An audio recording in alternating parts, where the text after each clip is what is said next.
Hello and welcome to Thinking Out Loud. I'm your co-host, Nathan Rittenhouse. And I'm your co-host, Cameron McAllister. Cameron, I was only out of the office for a few days. Trump got shot. Biden dropped out. I mean, what do you have to say for yourself? I was only, a few things have happened. What were you doing? What were you doing the whole time? Just twiddling my thumbs. You know? Yes. Oh, goodness. So anyway, I think we're, at one of those times where a lot is going on. And what I've been watching, I guess, is the wild range of reactions that people have had to, the last 10 days or so, and trying to make sense of all of that. But so I'd like to bore into that with you a little bit, because I think some of these events don't say much in and of themselves, but the way that we respond to them say a lot about kind of underlying conditions of our heart and our kind of general attitude on things, specifically as Christians.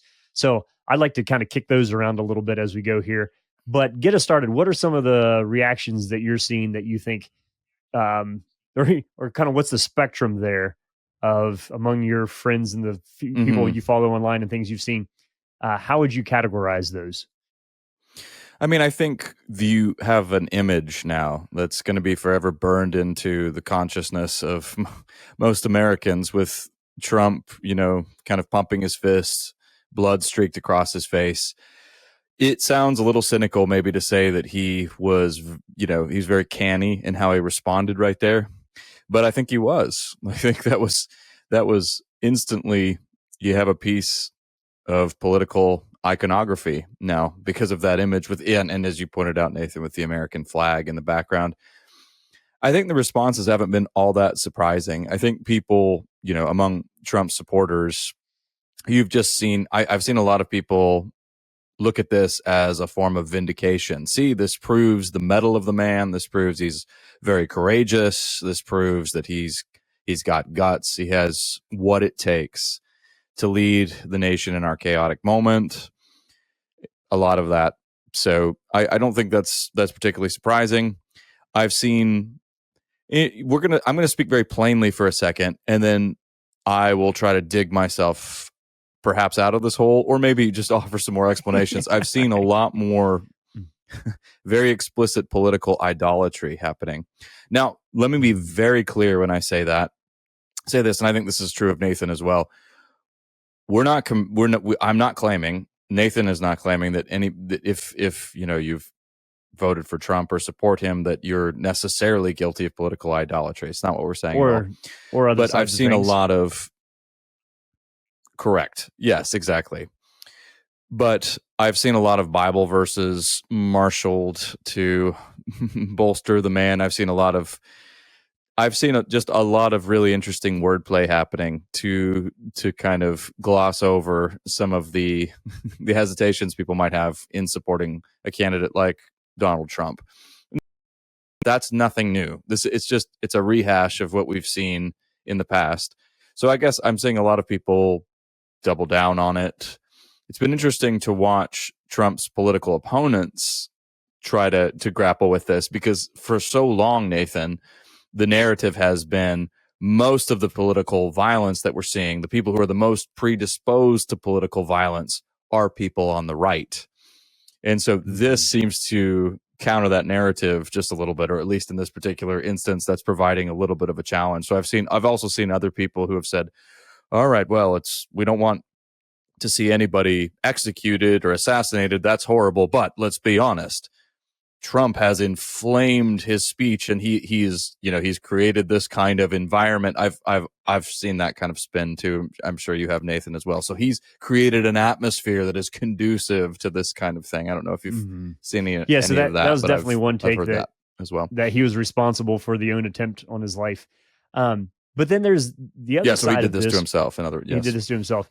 There's another side of this that is pretty dark that's out there too. Is not a non-significant number of people that were publicly upset that the guy missed. I mean, so the amount of people wishing that he had been killed was not just shockingly high, but fairly bold in its articulation.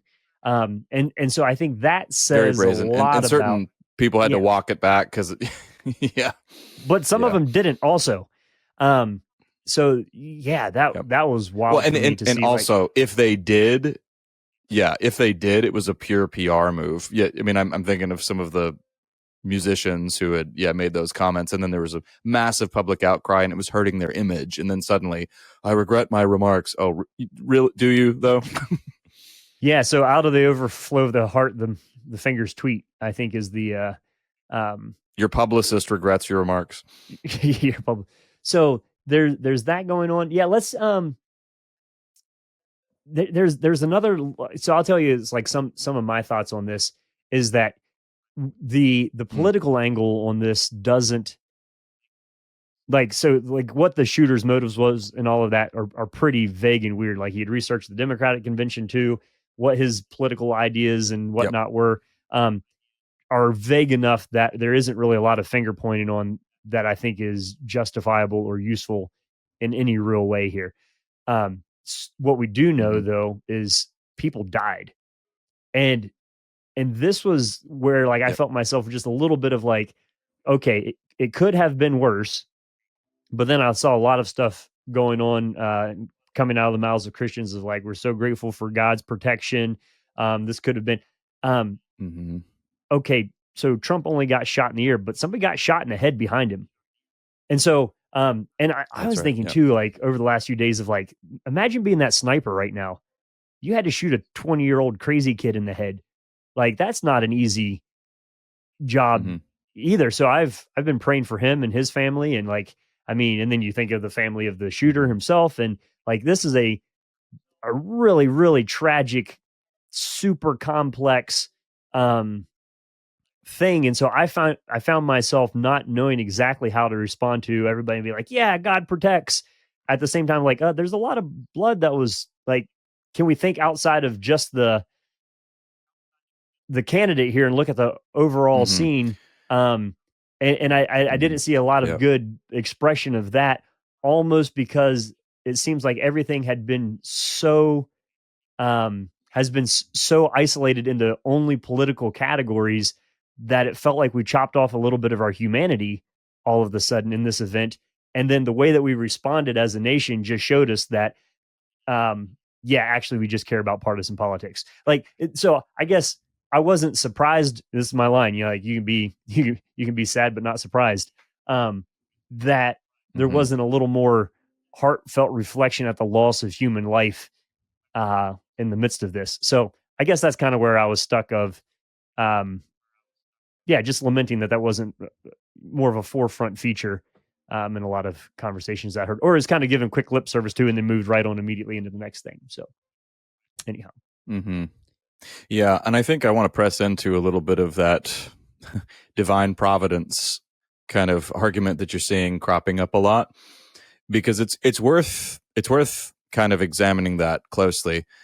Because so let me bring in something from my boss Ken Boa that I think is very helpful. He's been focusing quite a lot on the book of Job. And boy, if you want a book that will just explode all of your categories and essentially challenge all of your quick, easy takes on life, it's Job. But he points out that in that book, life is presented not as a journey or some grand journey as like we would have in, say, Homer's Odyssey, but as a mystery.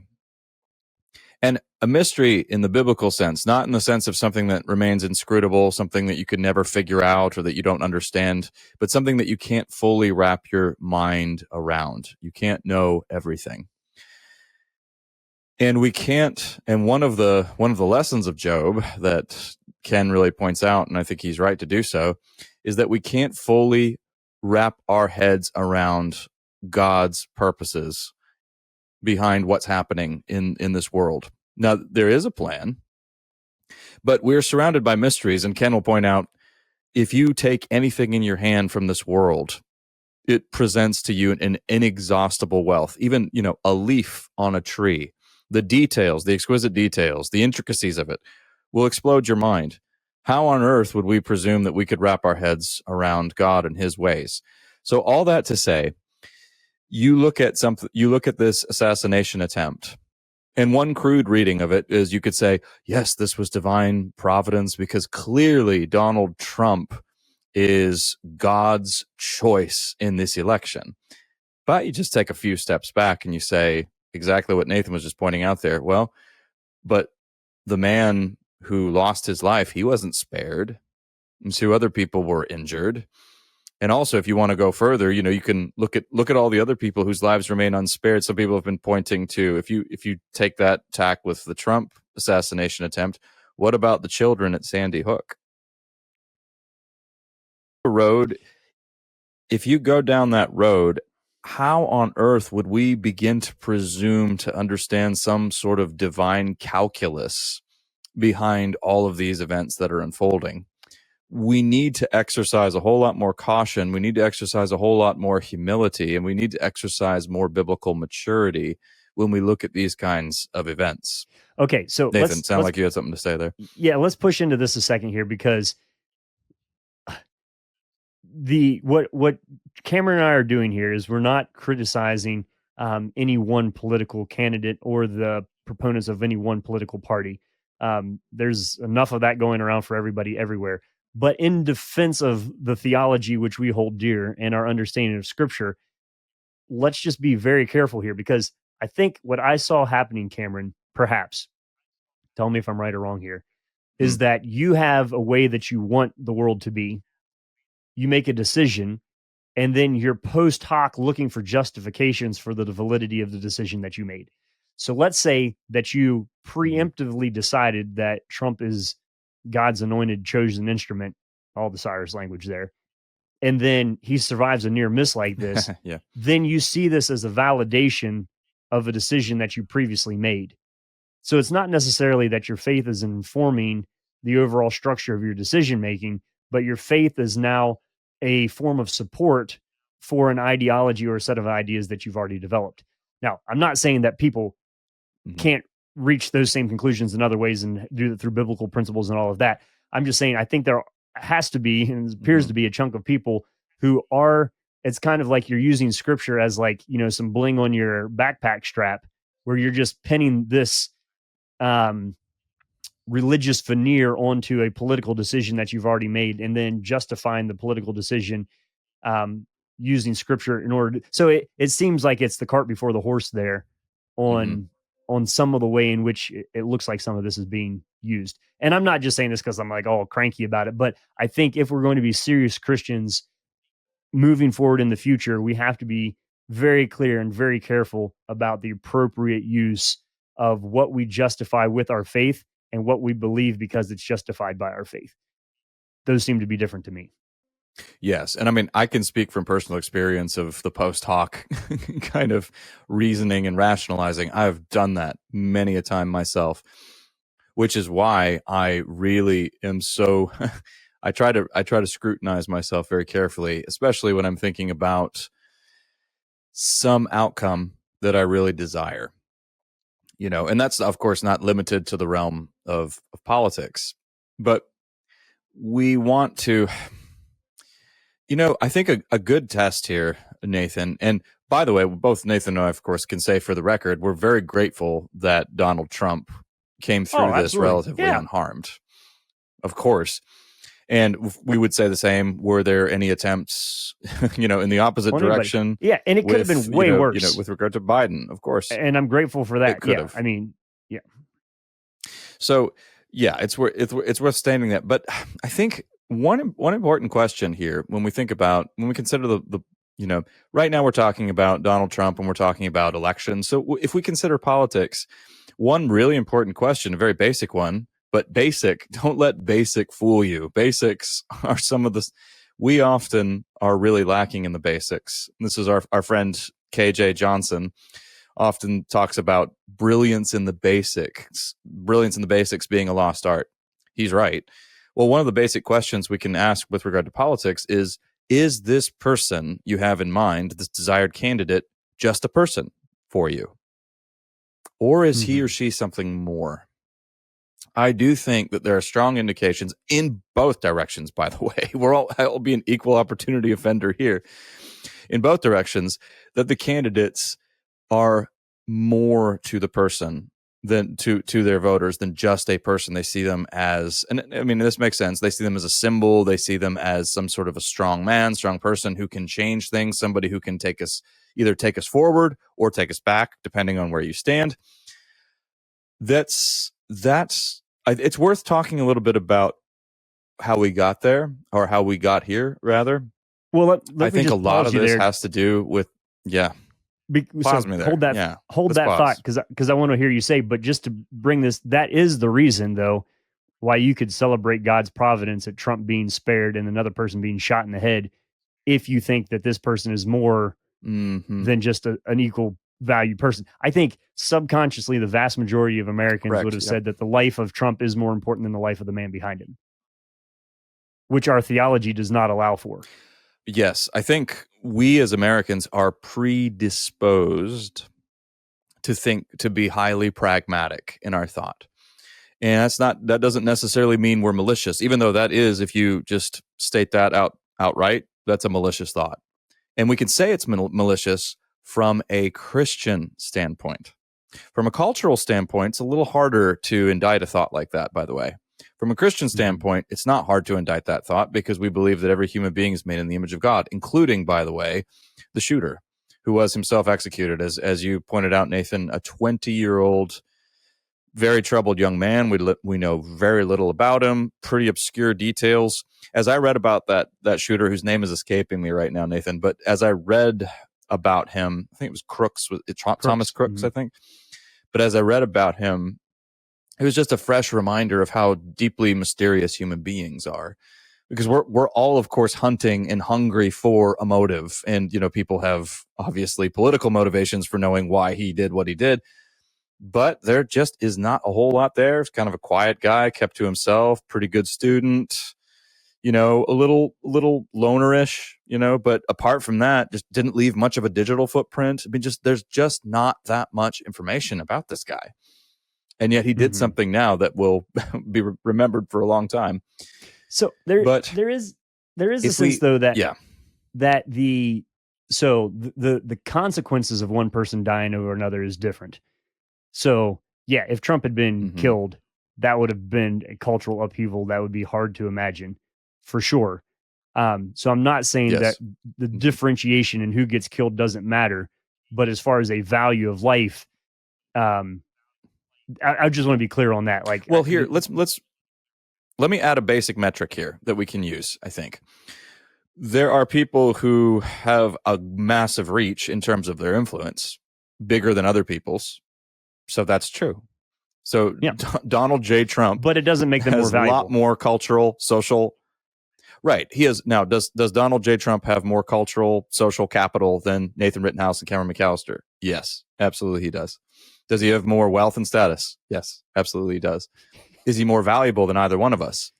Well, from a cultural standpoint, you could make an argument that he is, because in terms of his potential impact on the nation and all that. But in theological terms, in Christian terms, which are often, I'm stating this outright so that you can see how foreign Christian thinking really is to the cultural mindset. In Christian terms, he is not. In Christian terms, his impact might not even come close to that of a Nathan Rittenhouse. You don't know, because that impact is being is being measured in a very different way. This is part of the wisdom of a statement like "the first shall be last." That's part of what's happening there. We have our own systems of measurement, but the Lord sees into the heart. So it's a very different way of looking at human beings. But every human being is made in the image of God. But a lot of Americans, I think, because we default to that pragmatic mindset, a lot of us would just, without realizing it, say, "Oh yeah, but clearly this man matters more. His personal impact, what he can do for a greater number of people, makes him more important." So we're here to tell you, it makes cultural sense. It's wrong. Well, and the other countercultural opinion that we hold is that all of us are expendable. So it's not a God needs none of us. That's for sure. Yeah, right. Yeah. Let's look back around, because you started talking about political idolatry, and our friend Alicia Wood, sure, had some wise words one time, and I think this is just a very simple, and good statement is, and she said it in the context of Trump, but it could be applied to any candidate. Hmm. And who knows who the Democratic Hmm. candidate will even Yep. be. So insert whatever name. But she said it in this way. She said, as a Christian, you can vote for Trump. As a Christian, you cannot worship Trump. And I think that's like That's a very very good. simple Yeah, it's well statement, said. but Yeah. um, Hmm. the challenge with it is that almost nobody thinks that they do. So, what would be signs, Cameron, Yes. that you're starting to worship a political candidate? Hmm. Because it's one of those things like you can see it in somebody Yeah. else. You can watch the political conventions and the Hmm. parties and whatnot, and you're like, this is a worship service. But it's very hard to see it Hmm. in your own heart. So, Hmm. brainstorm with me? What would be some It is. signs that you're falling into political Okay. idolatry? All right, I'll pick on myself first, and I'll start. Mine is an example not of political idolatry, but artistic idolatry. But you'll be able to make the inference. And I talk about this in the book that I wrote with my dad, Faith That Lasts. But I mean, for ever since I was 17 years old, when I gave up on my dream of being in a death metal band, I transferred those dreams to being a writer. Self-expression is very big, is can be a very powerful idol for me. That's one that I've personally struggled with. And so at one point when I tried to get into one particular writing program and I was rejected, I that evening said to my wife, well, if I can't be a great writer, I don't want to be. So that's a sign, is a very clear cookie cutter textbook example of idolatry 101 right there. Because for me, this particular desire, wish had grown so exponentially that the way I expressed it was I would rather have this than live. It was, first of all, it was just a naive and silly statement, but it was a very basic idolatrous statement. If you find your political desires or any kind of desires in your life running in that direction, where you think about this in terms of the order of your loves, I find Augustine here really helpful. So, love of your country, patriotism has its place. You're invested, you care about your country, you care about the political outcome. Of course, those are good things. But if those loves, those priorities, if you start to find them moving beyond your allegiance to Christ, if they're more important to you than basic civility to family members and friends. So here's a clear one for I can't tell you, Nathan, how many times I've heard about people saying, "Oh yeah, I have family members who don't talk to each other anymore. They used to be best friends now, but ever since 2016, their political divisions have just turned them into enemies." Those are warning signs.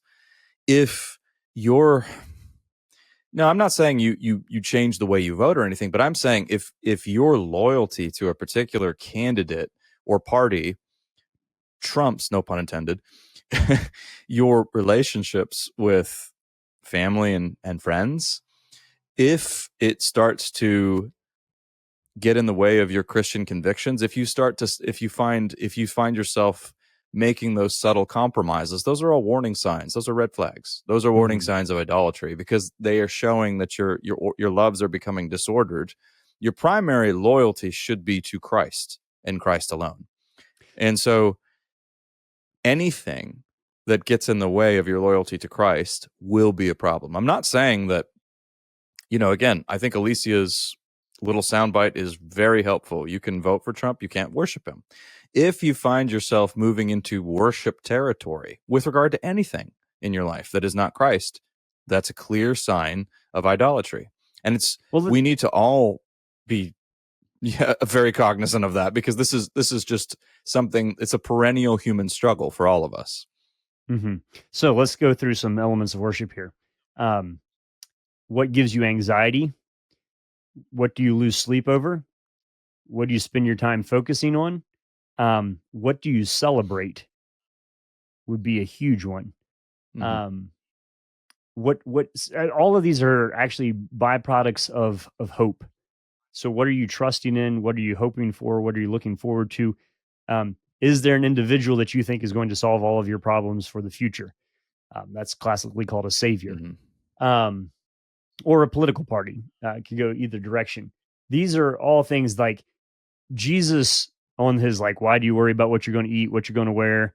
So his anti-anxiety, anti-worry, unless you're willing to leave your mother, Hmm. father, sister, brother, house, is extremely uncompromising on saying that if you disorder the priorities of your love, it will not go well with you and you cannot be considered my disciple. Now, that doesn't mean that Jesus isn't interested in Hmm. food and clothing and family and all of that. It's just that it has to be properly ordered.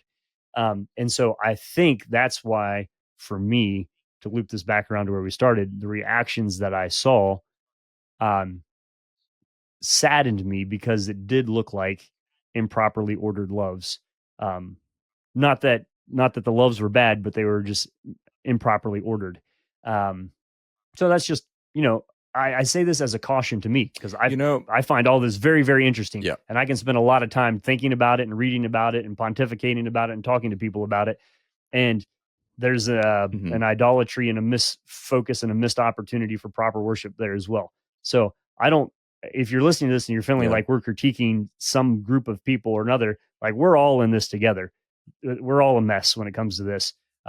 We're just trying to slap each other upside the head here as we go forward in order to remind ourselves how to be vigilant, particularly in the next several months in America. But this applies to all of us in all aspects of life. Yeah, I think I mentioned him. I've mentioned him from time to time, but I think I really have come to appreciate Roger Lundeen, who taught at Wheaton for many years, was a beloved English professor, but kind of seems to just be a best kept secret of evangelical scholarship. He's a phenomenal thinker, and I have benefited massively from his books. But so I owe this insight to him. It's a sobering one. I think in many ways the the American philosopher is Richard Rorty, and most evangelicals have not read him, but they've kind of imbibed. And now this is a little bit of a, again, this is a sobering claim, but I think it's just been proven true time and time again. Rorty was one of the more eloquent pragmatists. He's a very clear exponent of that. He started off as an analytic philosopher, then moved out of that tradition and began to embrace what he called kind of a new form of romanticism. And the way he defined that, and this might sound academic for a second, but it's really not. It couldn't be more practical. He basically said, look, I think romanticism is us using beautiful language in creative ways to get what we want. That's what we should do. So he's kind of a very practical Nietzschean, Emersonian, loved Emerson, and basically, and he fell in love with literature, great poets, and all of that because he loved the way these men and women were able to use language in beautiful ways, but basically to do stuff with it, to get what we want. In a sense, Nathan, that's the world we're in now. That's the very practical world where everybody is finding speech, language, all of that. It's become a form of clever rhetoric just to push the needle forward and get what we want. We for a while we're talking about, oh, it's a post-truth age and postmodern, but a lot of it just has to do with using language in a very cynical way. Truth might be some far off, who cares? Rorty was kind of agnostic on the fact of whether capital T truth was even a thing. But he had just said, we want to use language to get what we want. And that's more and more what I'm seeing that kind of I'm seeing that dynamic behind a lot of political speech. Again, both sides.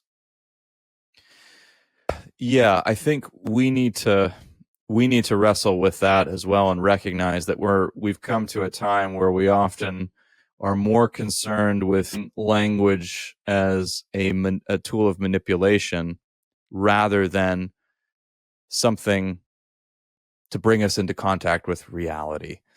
And I think that when I see people talking about, you know, trying to christen Donald J. Trump as a Cyrus figure or find some other way to kind of use biblical language to kind of paper over or even justify some of his track record and his reputation and really just who he is. Those are examples, I think, of trying to use language just to get what we want rather than an honest pursuit of truth. I I hope think that makes some sense. But yeah, well, anyway, so let me give you a counter example of this. I was amazed that on the first Trump Biden debate, in which pretty much everybody looked at Biden like, what in the world is going on? That had almost no impact yeah, on his polling.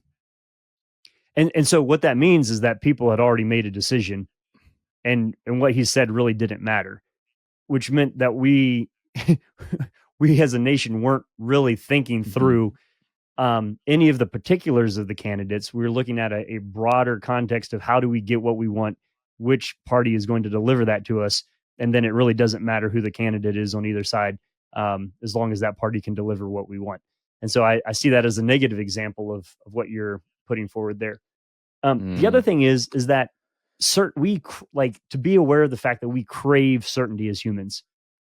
So the idea that we don't know much yeah, about the background of this shooter, and there's so many weird details, like the guy flew a drone over the site, apparently, the morning of, like, there's just so many hmm sketchy things that he did that should have hmm been so obvious. Um, that like conspiracy theories flourish in this because somebody who can say, I know exactly what happened is going to get 100 million more yep, clicks than somebody who says, hey, let's wait and see here a second and try to figure out what's going on.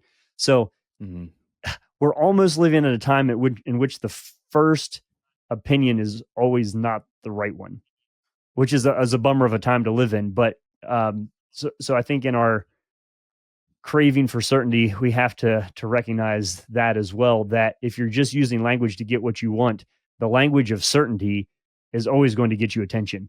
Um, Oh, absolutely, that absolutely, that's a big part of it. Hey, when we're talking about responses and we're yeah, bringing this to a close, maybe let me give one more angle that we haven't talked about yet, which is that so you have the mm, religious response on the right.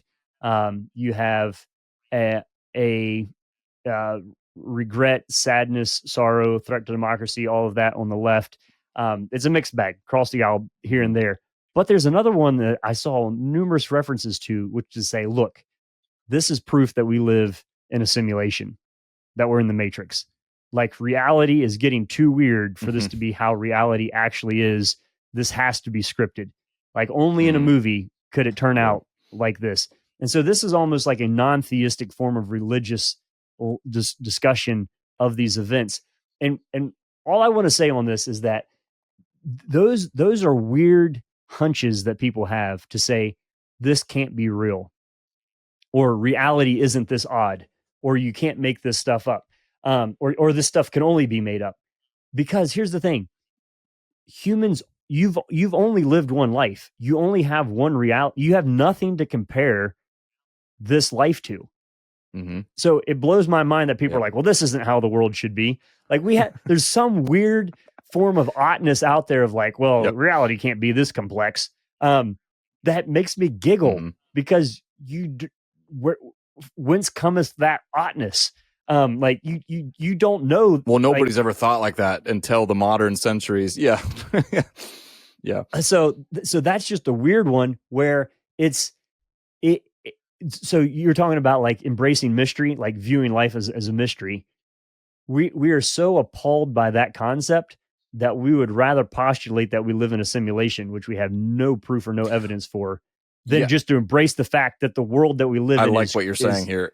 is crazy, um, Yep. and that it's wild, and that it's beautiful, and that it's chaotic, and that hmm it's good, and that there's evil, and that like hmm for me, this is it's there's a level of Yep. rawness and excitement about the way that the world is. And I think I have that because of the confidence that I have in Christ's ability to speak goodness into it and sort out the evil within it. That doesn't that helps me hmm lean into the mystique and the mystery in a way that is worshipful rather than hmm terrifying. And doesn't make me need to postulate, oh, I think we're in the matrix because this is too weird. Well, that's also an arrogant statement, by the way. And we might be. It might be easy to miss that. It might sound like it's epistemic humility to say that. It's not. It's essentially that would be tantamount to saying, "Well, if I can't completely wrap my head around this, then nothing means anything, and nobody can understand anything." A computer must No, have maybe you generated it. just can't wrap your head around it. Right. The computer must have generated. I've heard so many people say, "Oh, Elon Musk has brought this to the forefront again because he says this. You can't disprove a simulation." So what? Yeah, no. Life is more than the sum of its parts. And we have amazingly, by God's grace. I mean, Nathan, I can't talk about mystery. The verse that really trips me up more and more is we have the mind of Christ. Hmm. That is pretty head exploding. All the brain exploding emojis at that one. What a beautiful way to say it, Cameron. But seriously, that's an absolutely just a mind-boggling thought. We have, through Christ and by the power of his Spirit, we've made contact with more than we can ever imagine. But we can't plumb the depths of the mind of God. And life is mysterious in the sense that it exceeds our full understanding. And yeah, the crutch of people who cannot and deliberately refuse to embrace any mystery is some form of delusion or another. That therein lies the appeal of conspiracy theories. You pointed it out, Nathan. They offer you some, basically false certainty that you can grasp hold of. I know everything. But they're coping mechanisms. And when I say embrace mystery, when we talk about embracing mystery, we're not saying, become some mystical person who lives recklessly and irresponsibly. We're saying, live within the limits of human reason and understand that there's more to life than meets the eye, and also declaring that all things are in God's hands, and that Matthew chapter 6 really is true. Jesus is not crazy. We really don't need to worry about anything. That's an article of faith. It's a confession of faith. And we have enough to where it's a very good decision to make, but it will still require faith on our part to put our trust and our faith into our Savior rather than any of our devices or political candidates alone or conspiracy theories, you name it. Yeah. The more I ponder it, there's a professor of systematic theology, J.J. Davis, that taught at Gordon Conwell for a long time, who said that, and this sounds a little counterintuitive at first, but he said that for Paul, salvation is a change of focus. And what he means by that is when Paul says, therefore, set your mind on things above where Christ is seated in the heavenly realm, it's a change of the focus of our gaze of who's actually in control of the world, who are we, and what are we in relation to ultimate reality. And actually, that definition works in that way. And so I think, as we bring this to a close, Cameron, the thing that I want the Christians listening to this to take away is don't settle for less than what Christ offers you. And right now, a lot is being offered to us as forms of hope and as idols and things to celebrate. But let's properly contextualize them in the long term and in the big game. And if you're setting your mind on Christ, it helps you see the full picture and lets you know what to really get spazzed out about and when you can say, it is well with my soul in the midst of chaos. And so I think the world needs people who are interpreting reality through God's perspective and the lens and the story and the vision and the experience that he gives us there. And so let's be the people who do that and live with genuine hope that isn't based and predicated on humans getting it all right and getting it figured out, but celebrates that there's help from the outside. So hopefully this is a podcast that's helped me think through what are my motivations, what are my reactions, where am I tempted to falsely worship, how does my response to tragedy work as an illustration to me of where my heart really lies on some of these issues. And I hope that the same has been true for you as you listen to this.